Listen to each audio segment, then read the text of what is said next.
Well, good morning, everyone. I'm Russ Riesinger. Hope your Friday is off to a good start. We've finally made it to Friday. As always, we appreciate you making WTOC your choice for local news.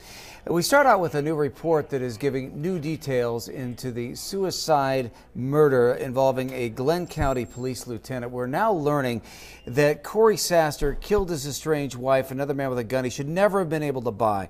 The Glenn County District Attorney releasing a report on that incident that happened back in late June. In that report, the DA says Sasser should have been prevented from buying a gun, but was able to use his weapons permit to get around a background check.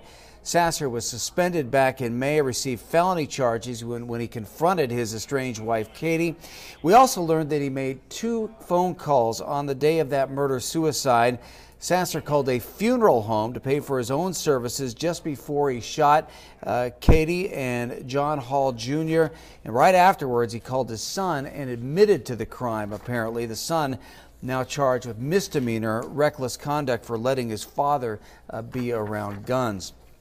We are in the peak of the hurricane season now. So far, we've been lucky, but there's always that very strong possibility living here on the coast that we could be impacted by one. And if you have medical needs, joining the evacuation registry in our coastal health district should be a key part of your preparing.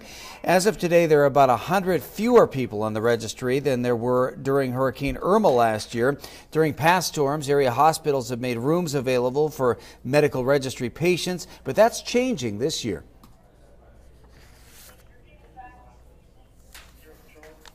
Facilities, it could be a nursing home, it could be a hospital, it could be an inpatient hospice. For our medical folks, and those are folks who need that higher level of care. Functional needs patients will still head to Augusta like last year. The registry is open year-round, but it will end 72 hours before a storm that impacts our area. Well, if you are looking for a new job, we've got a job fair to tell you about. It'll be taking place Monday. It's a Parker's hiring event. It'll be going on Monday from 9 a.m. to 5 p.m. at the Residence Inn, Savannah Airport Town Center, Boulevard in Pooler. Don't forget to dress to impress and bring that resume. Well, if you're looking to get some exercise this weekend and enjoy the beautiful streets of Savannah, we've got an event that you can bring the whole family out to. Also a fundraiser for an organization that literally keeps the roof over the heads for some people in need in our community. Syria Sandlin talked to the people behind those events and has that in your Savannah weekend.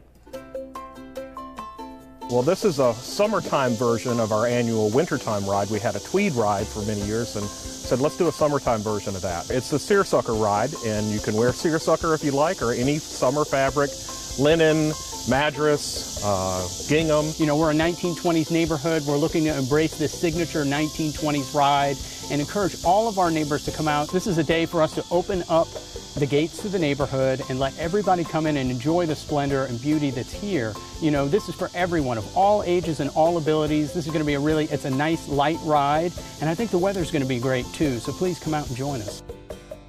After you rest up from the bike ride, head on over to Two Tides Brewing for a fundraiser for a great cause. So Saturday we are partnering with the Coastal Empire Habitat for Humanity for an event we call Hops for Habitat. We are throwing that on DeSoto Avenue, right beside our brewery. It's a great organization that's done a lot for our neighborhood, and we're very excited to partner with them. A great organization that builds homes and sells them at no profit, no interest to very hardworking, deserving families. We plan to have auctions, silent auctions, food. I believe we're having Big Von Pizza. It's fantastic if you haven't had it yet. And we'll be serving a few beers down there. So it should just be a good time for all, and a chance to get to know the community a little better and for everybody to come together.